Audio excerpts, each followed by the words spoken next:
Hey Clashers, a lot of players right now are switching their defensive spell tower from Poison or Rage to an invisibility setting. The reason is a lot of players are struggling and have no clue how to react to this spell tower setting, so I thought I would just share with you a couple of tips and tricks how you can make invisibility towers completely useless and for you easy 3 stars on any base which is running an invisibility tower. So let's dive into it and make sure that you never struggle again versus those Invis tower bases. And we're starting with one of the most popular bases at the end of last season in Higher Legends. This Invis tower in the core has forced many 1-stars because it's not only covering the key defenses, no, as well on top of that, it's messing up the pathing for the troops and never anything is getting back to the core.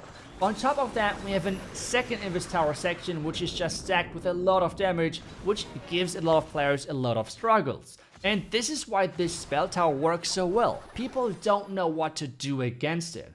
And this is quite surprising because heroes and their equipments right now are so good to trigger them.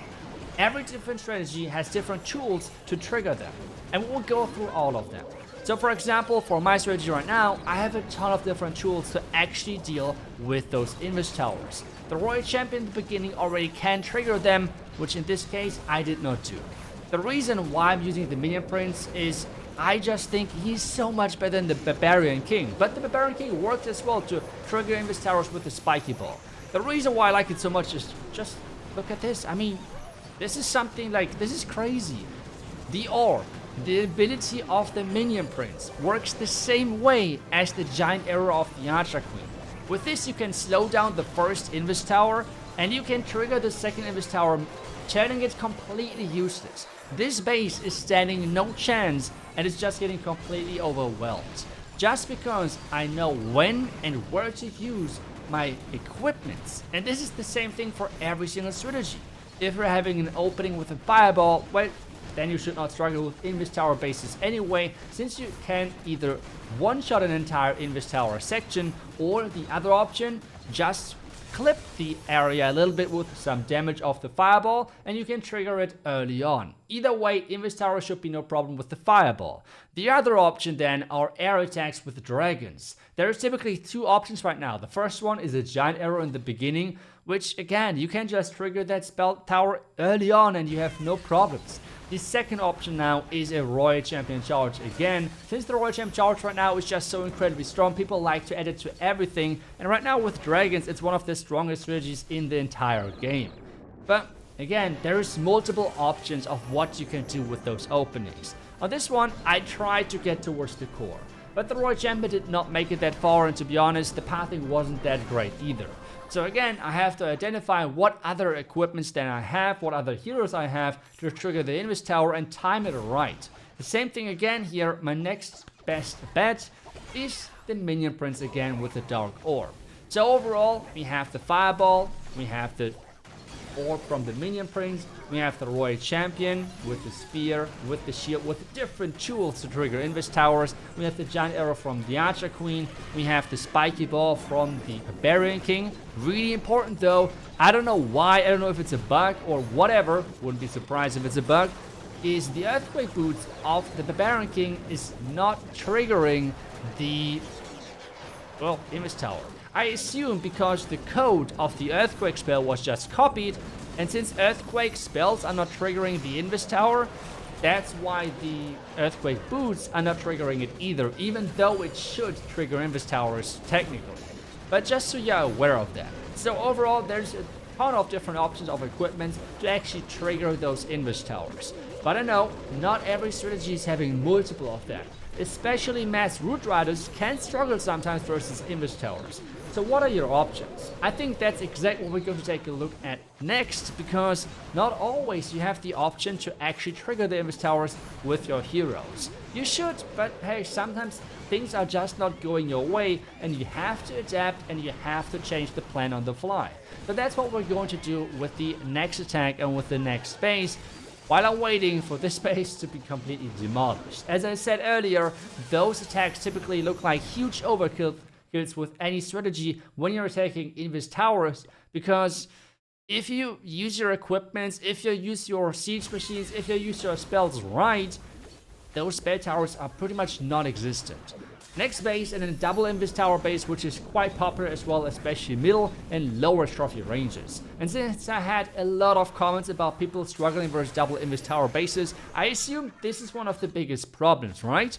So on this one, what I'm doing is I'm not even going for the Invis towers with my royal champion. And I know I'm right now showing attacks with a really specific attack strategy. This is what I'm running right now in Legends, okay? I'm still trying to explain how it's kind of like working and what the tools are for other strategies as well.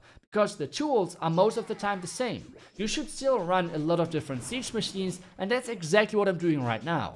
I'm setting up the queen on the flank, but instead of picking the siege barrack like I would normally do, I'm just going in with the lock launcher. The number one counter still for those Invis towers. And take a look at this. The Invis tower is non-existent. Completely useless in other words. So that's another counter which you can use to completely annihilate those Invis tower bases, because the lock launcher is not just dealing great damage, but as well triggering the Invis tower early on, which makes it really nice. Another option is on the far right side. And that is if your army is bringing a skeleton and an invisibility spell, you can combine those. And this is now getting a little bit technical, because how do those Invis towers actually work? It's really important now that the Invis tower is targeting a specific troop, and that troop stays alive for 1.2 seconds while it's attacking the Invis tower or any building inside. It is really important that the troop or whatever, the skeleton, whatever, which is dealing the damage, is actually targeted by the Invis tower. So it could be the case that you're sending in a couple of runes on the defense, which is covered by an invisibility tower. But if the first rune is always dropping down, is always going down, even though the last rune is attacking the defense for more than 2 or 3 seconds, it could still mean that the Invis tower never triggers, because the first runes who always go down and die were always the runes which got targeted by the Invis tower, and if they did not stay alive for 1.2 seconds, all of this is useless. This is why you have to combine the invisibility spell and the skeleton spell to actually trigger that Invis tower. Really important to remember if you're attacking those type of bases, and always a great backup plan.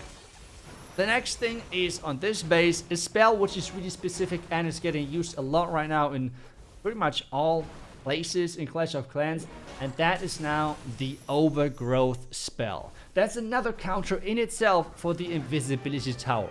On this one, my royal champion was pathing like a young god, okay? Like going to the core like this, triggering the Invis tower is amazing. I was not counting on that, but hey, it worked, and that is the important thing. But now the problem here is 60 seconds. This is what it takes for an invisibility tower to recharge and trigger again.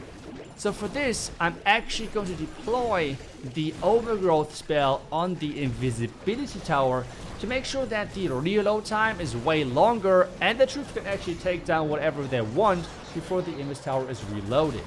Another option here is, if I would have not triggered the Invis tower, you can overgrowth it, or you can freeze it to make sure that it's not triggering, and you can take down the key defenses before you're actually taking down the spell tower itself, and then it would get triggered anyways. But that is a really classic and really good trick on how you can deal with those spell towers, and especially spell towers in general. While they're reloading, just freeze it or whatever, work around the timer and give yourself more time to actually take down the spell tower, so reloading is not an option.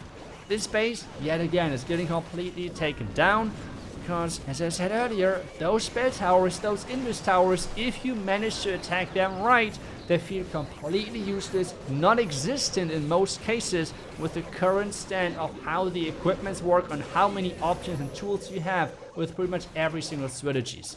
Siege machines, spells, hero abilities, so many things to actually counter the spell tower, and people are still struggling just because they're not aware of all of those tips and tricks. So I hope that I was able to help you, maybe show you a couple of things which you did not know before, a couple of interactions, the minion prince, for example, especially, which is getting used a lot by air and by some ground armies, and why I think it's such a good hero and so universal usable. I hope you enjoyed the video. Thank you so much for watching, and I will see you guys back tomorrow with the next one.